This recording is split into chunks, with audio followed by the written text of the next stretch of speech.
पश्चिमी चंपारण भारत के बिहार राज्य का एक जिला है। यह बिहार का सबसे बड़ा जिला है।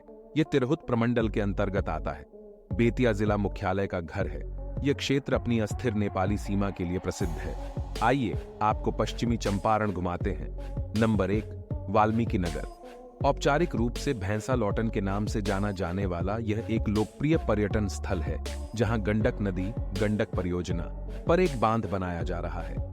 यह बांध और इसके जलमार्ग बिहार के उत्तर पश्चिमी क्षेत्र की जीवन रेखा है। यह जलमार्ग पूर्वी ऊपरी प्रायद्वीप के कुछ हिस्सों की सिंचाई भी करता है। यह बांध पनबिजली का भी उत्पादन करता है। यह बांध दिवंगत प्रधानमंत्री पंडित जवाहरलाल नेहरू द्वारा देश को समर्पित किया गया था। प्राकृतिक सौंदर्य की खोज में रुचि रखने वाले हर यात्री के लिए वाल्मीकि नगर के जंगली वातावरण की यात्रा करना जरूरी है, जहां गंडक की तेज धाराएं हिमालय की तलहटी की तपस्वी शांति को चकनाचूर कर देती हैं। भैंसा लोटन वाल्मीकि आश्रम के लिए भी प्रसिद्ध है, जहां माना जाता है कि रामायण के रचयिता महर्षि वाल्मीकि ने कुछ समय बिताया था। बेतिया राज ने भगवान शिव का मंदिर बनवाया और यहां एक पुराना शिव पार्वती मंदिर भी स्थित है। नंबर 2, वाल्मीकि नगर राष्ट्रीय उद्यान और टाइगर रिजर्व। यह 544 वर्ग किलोमीटर में फैला हुआ जंगली जानवरों और पक्षियों की बहुतायत का आश्रय स्थल है। राजसी हिमालय इस शांत जंगली देश के लिए पृष्ठभूमि प्रदान करता है। भैंसा लोटन वाल्मीकि आश्रम के लिए भी प्रसिद्ध है, जहां माना जाता है कि रामायण के रचयिता महर्षि वाल्मीकि ने कुछ समय बिताया था। बेतिया राज ने भगवान शिव का मंदिर बनवाया और यहां एक पुराना शिव पार्वती मंदिर भी स्थित है। नंबर 3, त्रिवेणी संगम। यह बगहाठुई ब्लॉक के अंतर्गत जिले के उत्तर पश्चिमी कोने में वाल्मीकि नगर बांध से लगभग 5 मील ऊपर स्थित है। गंडक नदी का संगम पंचनंद और सोनाहा घूमने के लिए एक खूबसूरत जगह है। यह स्थान भारत नेपाल सीमा के पास है। इस संगम का एक किनारा नेपाल के त्रिवेणी गांव को छूता है, जबकि दूसरा किनारा भारत के भैंसलोटन गांव तक फैला हुआ है। पवित्र ग्रंथ श्रीमद्भागवत के अनुसार गज, हाथी और ग्राह मगरमच्छी के बीच 1000 साल की लड़ाई यहीं शुरू हुई थी। भगवान विष्णु आए और हाथी की रक्षा की। हर साल माघ संक्रांति की पूर्व संध्या पर, माघ हिंदू चंद्र कैलेंडर का 11वां महीना है और संक्रांति उस समय की अवधि को संदर्भित करता है जब सूर्य राशि चक्र के एक नए संकेत में प्रवेश करता है। इस पर एक मेला आयोजित किया जाता है। पवित्र स्थान। इस आयोजन को पवित्र नदियों में स्नान महोत्सव के रूप में भी जाना जाता है। इस संगम पर बुजुर्गों, महिलाओं और बच्चों सहित हजारों श्रद्धालु पवित्र स्नान करते हैं। नंबर 4, भिखनाटोहारी।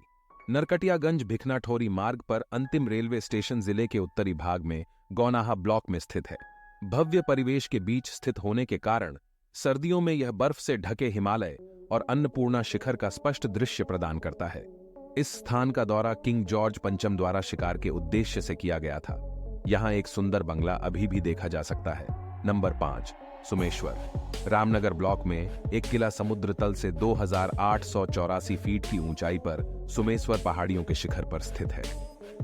किला, जो एक ऊंची चट्टान के किनारे पर स्थित है, अब खंडहर हो चुका है, लेकिन इसके अवशेष अच्छी तरह से परिभाषित हैं और मिट्टी की चट्टानों से बने जलाशय, जिनमें रहने वालों के उपयोग के लिए पानी रखा जाता था, अभी भी देखे जा सकते हैं। जिस पर्वतमाला पर फोर्ट सुमेश्वर स्थित है, वहां से नेपाल में बर्फ और बीच की घाटियों और निचली पहाड़ियों का अद्भुत दृश्य देखा जा सकता है। यहाँ की पहाड़ी पश्चिम चंपारण और नेपाल के बीच सीमा के रूप में कार्य करती है। धौलागिरी, गोसाइनथान और गौरीशंकर की विशाल हिमालय चोटियां स्पष्ट रूप से दिखाई देती हैं और यह दृश्य भारत की सीमा रेखा पर कहीं से भी उपलब्ध सर्वोत्तम दृश्यों में से एक माना जाता है। नंबर 6, भितिहरवा आश्रम। यह गौनाहा ब्लॉक का एक गांव है जहां गांधी जी ने अपना मुक्ति अभियान शुरू किया था, जिसे भारतीय इतिहास में चंपारण सत्याग्रह के रूप में जाना जाता है। बस्ती में एक आश्रम है जो एक गांधीवादी तीर्थ स्थल बन गया है। नंबर 7, नंदनगढ़ और चाणकीगढ़। नंदनगढ़ लौरिया ब्लॉक में है, जबकि चाणकीगढ़ नरकटियागंज ब्लॉक में है। ये वास्तव में 2 बड़े टीले हैं जो नंदवंश और विश्व प्रसिद्ध अर्थशास्त्री चाणक्य के महलों के खंडहर हैं। नंदनगढ़ को राख का स्तूप होने का भी अनुमान लगाया गया है, जहां दावा किया जाता है कि बुद्ध की राख रखी हुई है। नंबर 8, अशोक स्तंभ। लौरिया ब्लॉक में नंदनगढ़ से लगभग 1 किलोमीटर पूर्व में स्थित अशोक का सिंह स्तंभ लगभग 2300 वर्ष पुराना और उत्कृष्ट आकार का है। यह स्तंभ 35 फीट ऊंचा है, जिसके आधार का व्यास 35 इंच और ऊपरी व्यास 22 इंच है। इसकी विशालता और शानदार शिल्प कौशल अशोक के राजमिस्त्री के कौशल और धन का प्रभावशाली प्रमाण प्रदान करते हैं। नंबर 9, सरैया मन। सरैया मन एक खूबसूरत झील है जो बेतिया शहर से लगभग 6 किलोमीटर दूर स्थित है। इसके किनारों पर उगने वाले और पानी में गिरने वाले काले जामुन के कारण इस झील का पानी पाचन के लिए फायदेमंद माना जाता है। झील विभिन्न प्रकार के पक्षियों को आकर्षित करती है।